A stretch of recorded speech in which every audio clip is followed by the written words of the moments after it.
నా పరువు కోసం ఎంత దూరమైనా వెళ్తా. అరే! ఐ అంటే agree with him man. Like ఆయన ప్లేస్‌లో నేనుంటే నేనే గాదు ఎవరైనా గాని ఏ ఫాదర్ ఉన్నా ఆర్ ఏ లైక్ గార్డియన్ ఉన్నా ఆ సీన్ చూసినప్పుడు నాకు అనిపించింది నువ్వు సర్టిఫైడ్ నిబ్బారా. నో డౌట్ రా. జనాలు ఎంత ఇన్వాల్వ్ అయిపోయారంటే అరిచేస్తున్నారు సీన్ జరిగే ముందే. జరిగిన తర్వాత ఇంకా పెద్దగా అరుస్తున్నారు. అవును. ఏమంటే నెగిటివ్ చేస్తున్నాను పాజిటివ్ ఇచ్చిన పోతున్నారా.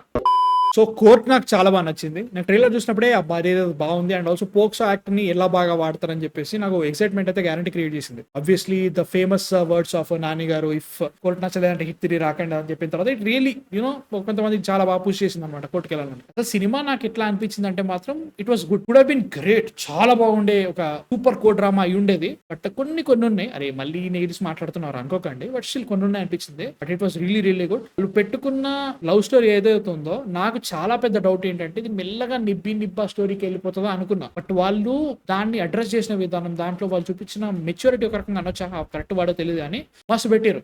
ముఖ్యంగా హీరోయిన్ నుంచే లైక్ ఆ కాన్వర్సేషన్ స్టార్ట్ కావడమా, లేదైతే ఫోన్ కాల్స్ జరుగుతూ ఉంటాయో ఎంటర్టైనింగ్ అనిపించింది. నీకు హీరోయిన్ ఫోన్ చేసి ఎట్రా బట్టలు వేసుకోరా, వరక్షన్ చేస్తున్నావు ఏంట్రా నువ్వు, షాంపూ కోసం ఆ ఫోన్ కాల్స్ పేరు తెలియకుండా వానికి గెలకడము, మళ్ళీ సారీ చెప్పమనడం, 2 సార్లు సారీ చెప్పమనడం, లైక్ వీళ్ళిద్దరి మధ్యలో ఉండే డిస్కషన్ ఆ ఎపిసోడ్ అయితే నాకు మస్తు అనిపించింది అన్నట్టు. సో అది స్టోరీలో అయితే మెయిన్ డ్రామా అవుతుందో ఆ డ్రామాకి వీళ్ళిద్దరి మధ్యలో ఉన్న కెమిస్ట్రీ బాగా సెట్ అయ్యింది. కొంచెం బార్డర్ లైన్ నిబ్బి వెళ్ళిపోవచ్చు, ఎందుకంటే మెంటలీ మ్యారీడ్ టు అనేసరికి ఒరే ఇది మరీ వెళ్ళిపోయిందని అనిపించింది నాకు ఆ టైంలో. అది ఒకటే అనిపించింది కానీ లైక్ వాళ్ళ లవ్ స్టోరీ ఉందో అది నీట్గా ఉంది. ఫస్ట్ హాఫ్ అంతా మెయిన్లీ ఇదే కాదు బ్రో, లైక్ స్టోరీ ఏంటి, ఏం జరిగింది, లైక్ ప్రియదర్శి ఎలా అదేంటి ఈ స్టోరీలోకి వచ్చేసిండు, శివాజీ ఏం మాట్లాడుకుని శివాజీ గురించి మాట్లాడాలి. ముఖ్యంగా అదేంటి మటన్ వేసుకుంటావు బావా అనే సీన్ ఉంటుంది, చెబుతున్నా కదా సుసుగారుతుంది mutton.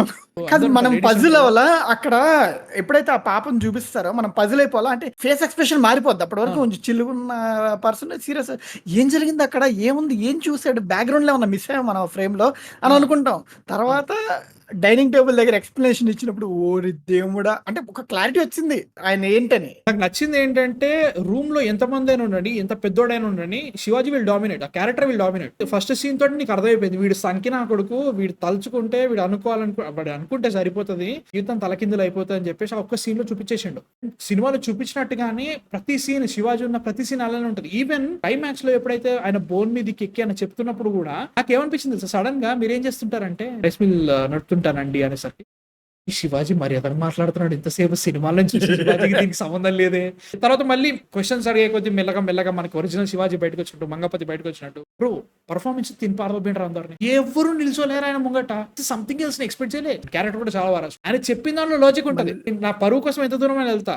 I agree with him man. Like ఆయన ప్లేస్ లో నేనుంటే నేనే కాదు ఎవరైనా కానీ ఏ ఫాదర్ ఉన్నా ఆర్ ఏ లైక్ గార్డియన్ ఉన్నా మనము మన ఫ్యామిలీ యొక్క ఇంపార్టెన్స్ మనం ముందే పెడతాం, పైన పెడతాం. ముందు మన ఫ్యామిలీ బాగుంటేనే కదా మిగతా వాళ్ళు బాగుండాలా లేదని మనం ఆలోచించేది. అలాంటి టైంలో ఎలా ఆలోచించాలో ఐ థింక్ ఆయన ఆలోచించినట్టుగా అందరూ ఆలోచిస్తారు, కానీ ఎవరు ఒప్పుకోరు, అగ్రి చేయరు ఎవరు. దిస్ ఈజ్ ఇల్లీగల్ కదా, అనెథికల్ కదా అని అంటారు. అలాగుంటారు. మంగపతి ఇంటెన్షన్ కరెక్టే, పరుగు పోతుంది, వాట్ ఎవర్ యూర్ థింకింగ్ అది కరెక్టే, బట్ వాడు తీసుకున్న అప్రోచ్ తప్పు.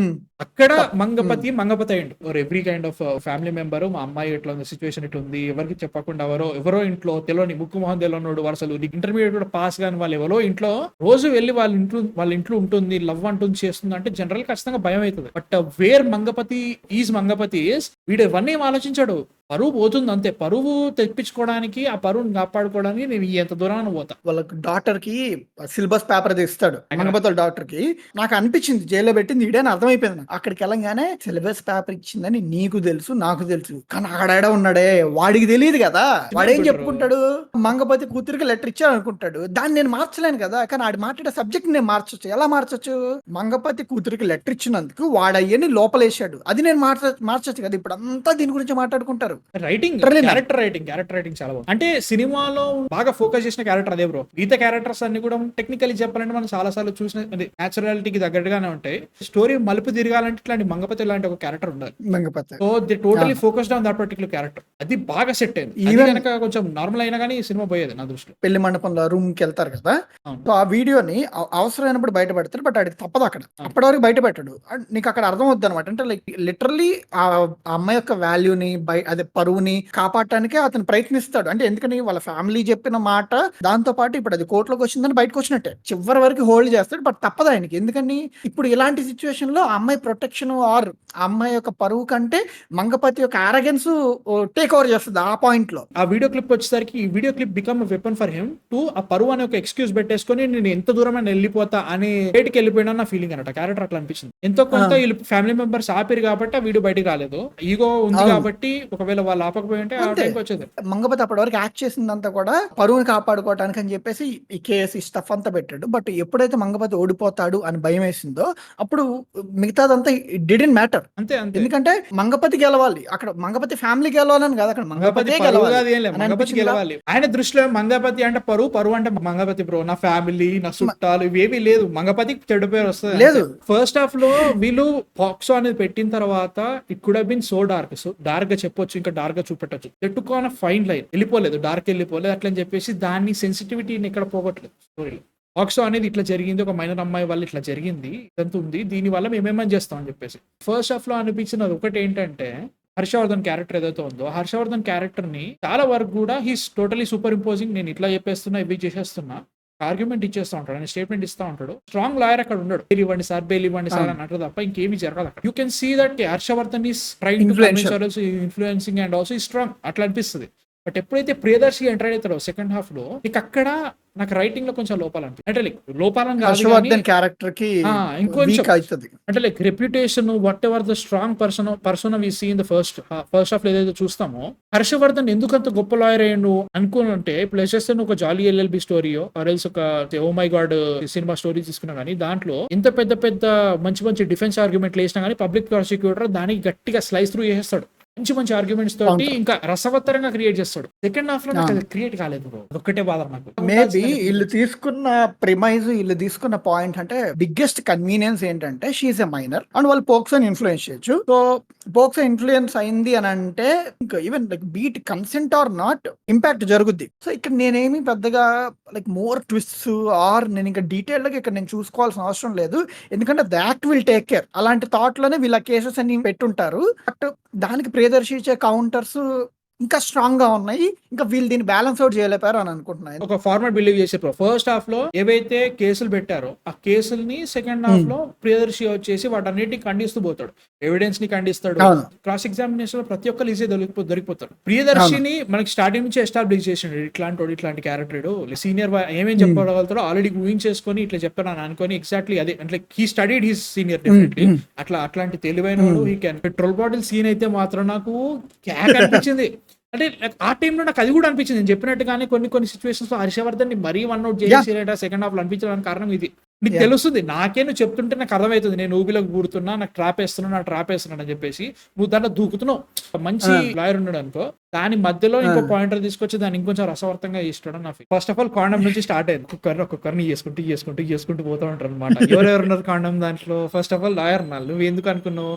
ఓకే కాండం తీసుకొచ్చింది కాబట్టి లైక్ సెక్స్ అయింది, సంథింగ్ ఏదో జరిగింది కాబట్టి అదే అనుకున్నావు. మీరు పెట్రోల్ తీసుకున్నారు, పెట్రోల్ తీసుకొచ్చి మీకు షాప్ అంతా గొడవ ఉంది కాబట్టి వాడిని చంపేశారు, మీరు చంపడానికి పెట్రోల్ తీసుకుపోయారు అంటే ఇట్ వాస్ రియల్లీ గుడ్. అక్కడ మూసేసిండు హర్షవర్ధన్ ని. సరే విట్నెస్ తీసుకొని రయ్యా, విట్నెస్ తీసుకొచ్చిండు. ఫస్ట్ ఆఫ్ ఆల్ చూసినావా, చూడనప్పుడు నువ్వు ఎట్లా అనుకున్నారా? అనుకున్న తర్వాత హీల్ బింగ్ మళ్ళీ వాళ్ళ ఫ్రెండ్ తీసుకొస్తాడు, వాళ్ళ ఫ్రెండ్ తీసుకొచ్చి విట్నెస్ లో వీడు ఇట్లా అంటున్నాడు, ఇంటి సంగతి ఎవరు ఉన్నాడు అబద్ధం చెప్తున్నారు. అది చెప్తున్నారు కదా, 12-15 సీన్ చూస్తుంటే నాకు మత్తిపోయిందిరా. ఒక్కొక్కడు ముగ్గురిని తీసుకొస్తాడు, ముగ్గురు పేర్లు చెప్తా ఉంటారు.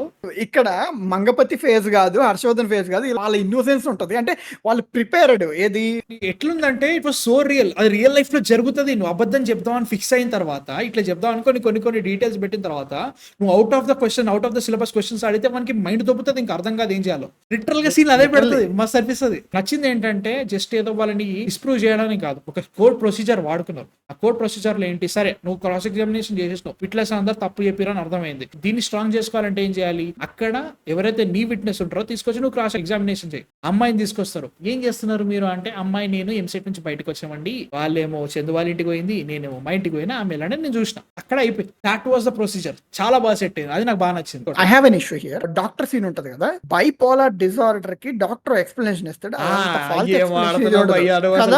చాలా ఫీలింగ్ వచ్చింది నాకు. లైక్ ఇట్స్ సైకలాజికల్ సంథింగ్ ఏదో అంటాడు. ఒరే బైపోలార్ అంటే ఏంట్రా, మనిషి రెండు విధాలుగా బిహేవ్ చేయటం రా. సడన్ గా లైక్ ఏ పోల్ ఉంటాడో వాడు దాన్ని బట్టి బిహేవ్ చేస్తాడు. ఎక్స్ట్రీమ్ యాంగర్ వస్తుంది, Behave ఎక్స్ట్రీమ్ సాడ్నెస్ ఉంటుంది, అట్లా చెప్తే okay. But it was two convenient to say bipolar. దాన్ని సరిగ్గా ఎక్స్ప్లెయిన్ చేయకుండా లేపేశారని ఫీలింగ్ వచ్చింది. నేనేమనుకున్నానంటే అక్కడ ఏం జరిగిద్దని, డాక్టర్ ఎప్పుడైతే బైపోలార్ కి రాంగ్ డెఫినేషన్ ఇస్తాడో ఇయంగానే ప్రియదర్శి ఇక్కడ పట్టుకుంటాడు అనుకున్నా. Actually like Priyadarshi from web ఎక్కడి నుంచి ఆ రెఫరెన్స్ తీసుకొచ్చి, సార్ ఇది సార్ బైపోలార్ అంటే, ఈయన ఎందుకని ఇలా చెప్పారు, అసలు ఆయనకి తెలుసా బైపోలార్ అంటే అని చెప్పేసి అక్కడ ఆర్గ్యుమెంట్ కట్ చేస్తాడు అనుకున్నాను. కానీ ఆ టైంలో ఒకవేళ అట్లా చేస్తుంటే మేబీ అంత స్ట్రాంగ్ ఆర్గ్యుమెంట్ అయ్యిందేమో నాకు తెలియదు. కానీ ఫోటో ఇంకా అప్రోచ్ ఎట్లా better గా అంటే blast చేయండి. వాడు తీసుకొచ్చేసి వీడియో పెట్టిన తర్వాత ఐ థాట్ ఓకే ఈ అమ్మాయి రాలేదనే దగ్గరికి అక్కడ అయిపోయిందని నేను అనుకున్నా. ప్రూవ్ చేసేసిండు వీడు అబద్ధం చెప్తున్నాడు డాక్టర్ అని చెప్పేసి అక్కడ అనుకున్నా.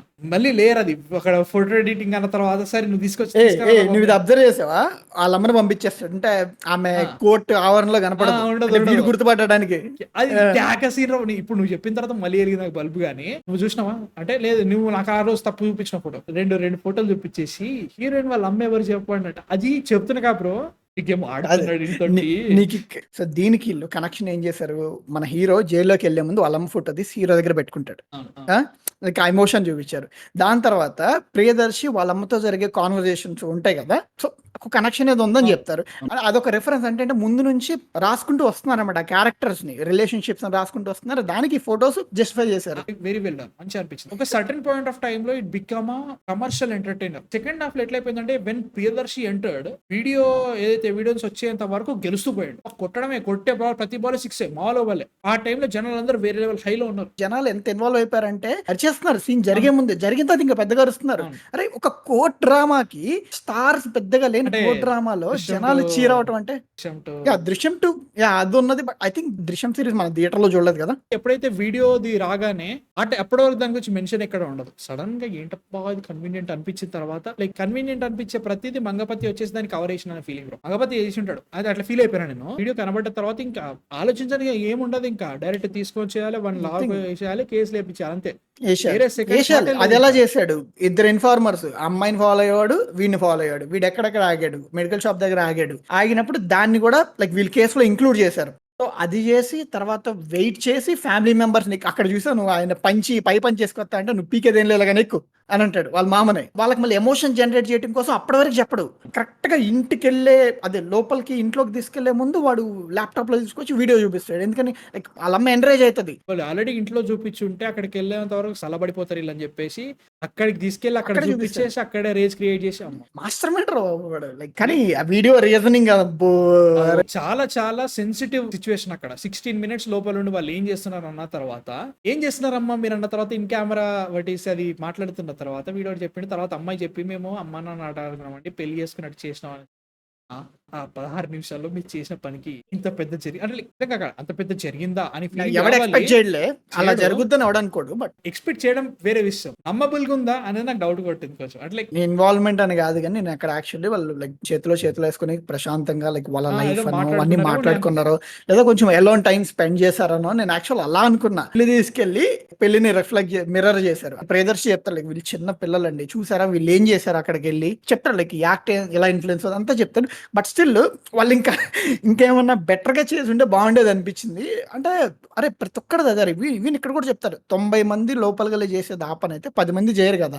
సో 90 మందికి మీరు వేసే నిండా 10 మందికి ఎలా ఇస్తారు అని కూడా మాట్లాడతాడు. సో ఏం చేస్తారు లోపలికి వెళ్ళి. And this is the craziest. నేను అసలు బిలీవే చేయాలి. నేను యాక్చువల్లీ ఇదే హ్యాండ్ టు హ్యాండ్ మాట్లాడుకోవటం, లేదంటే లైక్ సమ్ డిస్కషన్స్ పెట్టుకోవటం, లైక్ ప్రైవేట్ డిస్కషన్స్ అలా అనుకున్నాను నేను యాక్చువల్లీ. బట్ బీచ్ లో అందరి ముందు హగ్ చేస్తున్నారు, ఎవరు లేని రూమ్ లో ఇన్నోసెంట్ బిహేవియర్ అసలు నవ్వబుల్. వెళ్ళి కూర్చొని మాట్లాడారు, ఏదో జరిగిందని నేను అనుకున్నాను. అంతకంటే అక్కడ ఏది జరగలేదు. ఎందుకంటే మీతో ఏది జరిగినా అక్కడ సిచ్యువేషన్ వాళ్ళు అనుకూలంగా స్టోరీగా ఆశిస్తారు. Something happened on that, physical గా జరిగిందని చెప్పి. ప్రియదర్శి మోనోలాగ్ మ్యాన్ ఆయన ఫైనల్ స్టేట్మెంట్స్ మస్తు అనిపించినాయి నిజంగా. 17 ఏళ్ల 11 నెలల 10 రోజుల వయసున్న అమ్మాయి ఇదే ఇన్సిడెంట్ 20 రోజుల తర్వాత జరుగుంటే ఇది క్రైమే కాదు, అసలు కేసే ఉండదు. 17 ఏళ్ల 364 రోజు వరకు ఇది చేస్తే క్రైమ్ అయినప్పుడు ఇంకొక రోజు దాటిన తర్వాత చేయకపోతే క్రైమ్ కాదా? రూల్ కాదు, ఇక్కడ మెంటాలిటీ మారాలి. వాళ్ళు ఏం చేశారో చూడండి, రూమ్ లోకి వెళ్ళి వాళ్ళు ఆట ఆడుకున్నారు. వీళ్ళ యొక్క మైండ్ సెట్ ని మనము ఏజ్ తో ఎలా కంపేర్ చేస్తాం? ఇప్పటి నుంచి అర్థం చేసుకోవాల్సింది ఏంటంటే, నాని కనుక అష్యూరెన్స్ ఇచ్చినట్టే కళ్ళు మూసుకొని అన్ని మూసుకొని వెళ్ళిపోయి థియేటర్ కూర్చో. ఎక్కడి నుంచి పట్టుకొస్తాడు రా వీళ్ళందరినీ? నిజంగా బ్రో, అరే ఈ సినిమాలో సినిమాటోగ్రఫీ, డైరెక్షన్, రైటింగ్ చాలా బాగుంది, చాలా బాగుంది. డైలాగ్స్ పర్ఫెక్ట్ పడ్డాయి. చాలా ముఖ్యంగా ఎట్లా అంటే దీంట్లో చాలా క్యారెక్టర్స్ చాలా ఏజ్ డెమోగ్రాఫిక్స్ లో ఉంటారు. అదర్ క్యారెక్టర్స్ ఉంటాయి. ఫాదర్ క్యారెక్టర్ అంటే ఇప్పుడు శివాజీ క్యారెక్టర్ ఒకటి ఉంది. లాయర్స్ వాళ్ళు మాట్లాడుకునే అదొక వేరే రకంగా జరుగుతుంది. ఇవన్నీ కాకుండా వీళ్ళిద్దరి మధ్యలో ఉండే టీనేజ్ లవ్, వీళ్ళిద్దరు మాట్లాడుకునేది మనకి ఇక్కడ ఏజ్ గ్రూప్ డెమోగ్రఫీకి వీళ్ళు మాట్లాడుకునే వాటికి రెండింటికి పొంతన కుదరాలి. ఒక నిబ్బా స్టోరీ చూపించిన అనుకో, it will become a baby. కరెక్టే. ఆ టైంలో నువ్వు మళ్ళీ దాంట్లో పెద్దోళ్ళు మాట్లాడుకున్నారు అనుకో, వీళ్ళిద్దరి వేవ్లెంగ్త్లు మ్యాచ్ కావాలి. వీళ్ళ థాట్ ప్రాసెస్ ఎట్లా ఉంటాయి, వీళ్ళు మాట్లాడుకున్నప్పుడు వీళ్ళు విన్నప్పుడు సీరియస్ అనిపించాలి, వీళ్ళు చెప్పేటప్పుడు వీళ్ళ సీరియస్నెస్ కూడా మనకు కనబడాలి. Was really well done in this movie. నాకు మస్త్ అనిపించింది. ఈ పిల్లల వాళ్ళది సీరియస్ అనిపించింది, ఇక్కడ పెద్దోళ్ళు వాళ్ళు తీసుకున్న డిసిషన్ కూడా సీరియస్ అనిపించింది. బట్ ఇవన్నీ చేస్తూ కూడా ఇట్లాంటి నేరేటివ్ ఉండే కూడా నువ్వు you create a co drama which is very very engaging at the end of the day. చాలా బాగుంది అది. వాటన్నిటిని చాలా బాగా సమాపానాల్లో కూర్చోదు, ఇలా జస్ట్ ఏదో పెట్టలేదు, అది బాగా సెట్ అయ్యింది కాబట్టి సినిమా నడిచింది. లేకపోతే లైట్ ఈవెన్ మనోడు లాస్ట్ లో బస్ స్టాప్ దగ్గర అందరికి రిజంబుల్ అయిందో లేదు వాడి కళ్ళలో. నాకేదో అనిపించింది, ఇప్పుడు నేను దీనికి హాయ్ చెప్పానంటే నాకు మళ్ళీ ఇంకో 100 రోజులు రిమాండ్ పడుద్ది, నా మీద ఒక 20 కేసులు పడతాయి, అవసరమా మనకి అంటే ఆడి కళ్ళ భయం వచ్చింది. అది అప్రోచ్ అని ఈడికే బొక్క. క్లైమాక్స్ లో జరిగిన ఏదో వాడు వచ్చి హగ్ చేసుకుంటూ చూసిన తర్వాత, నేను ఇప్పుడు మైనర్ ఉన్న తర్వాత 18 అనగానే అది నమ్మవురా నువ్వు, అది అసలు నమ్మేటట్టే లేదురా బ్రో. చెప్తుంటే కదా, ఒకవేళ ఇట్లాంటి కేసులు ఎవరైనా కానీ క్యారెక్టర్ ఏదో ఉందో వాడు బయటకు వచ్చిన తర్వాత వాడు లైఫ్ లాంగ్ స్కార్ పడుతుంది అమ్మాయిలను నమ్మాలంటే. ఇది అయిపోయిన తర్వాత ఈ గో అండ్ అంత లేదు నాన్న, వాడు లిటరల్ గా లైఫ్ లాంగ్ స్కార్ పడ్డదానికి ట్రామా పడుతుంది, PTSD లో కూర్చుంటున్నాడు. అది నమ్మను నేను. అమ్మాయిలా దండం మీకు, నా లైఫ్ లాంగ్ ఇప్పుడు వద్దమ్మా, నా లైఫ్ ఇంత ఆగమాగం అయిపోయింది మీ వల్ల అని చెప్పేసి ఆడాలు మీకు జోహార్ అనేసి వెళ్ళిపోతాడు. ఇప్పుడైనా అంతే, అది రియాలిటీ. నువ్వు క్లైమాక్స్ చూసినావా, అది నమ్మబుల్ కాదు, అది సిచ్యువేషన్. ఆ సీన్ చూసినప్పుడు నాకు అనిపించింది నువ్వు సర్టిఫైడ్ నిబ్బారా, నో డౌట్ రా. బట్ ఓవరాల్ గా సినిమా was really good. Court was really well done. I'm thinking 50 crores gross కొట్టేస్తుంది. ఇలాంటి సినిమాలు కావాలి ఇంకా. అండ్ నాని ఇలాంటి సినిమాల్ని వాళ్ళు చెప్పి తీసుకోవడము, is producing these kind of films అనే పేరుతో చాలు అంతే అయిపోతుంది. లైక్ ఏమంటే నెగిటివ్ చేస్తున్నాను, పాజిటివ్ ఇచ్చిన పోతున్నారా. ఇప్పుడు నేను రివ్యూ చేసిన పాజిటివ్, నువ్వు ఇప్పుడు దగ్గర ఒక 1000 టికెట్లు నా తరపు నుంచి తెగాలి. మరి వెళ్తున్నావు థియేటర్కి 10,000 1000 మందో ఎంతమందో నేను చెప్పిన కాబట్టి రివ్యూ చూసిపోయినా అని చెప్పేసి కింద కామెంట్ రాయి, అప్పుడు మాట్లాడతాను. నెగిటివ్ రివ్యూ ఇచ్చినప్పుడు తిట్టేటోడు, పాజిటివ్ రివ్యూ ఇచ్చినప్పుడు పోవాలి థియేటర్కి. నేను ఇన్ఫ్లుయెన్స్ చేస్తున్నాను, బిల్డప్ ఇచ్చేటోళ్ళు అందరూ.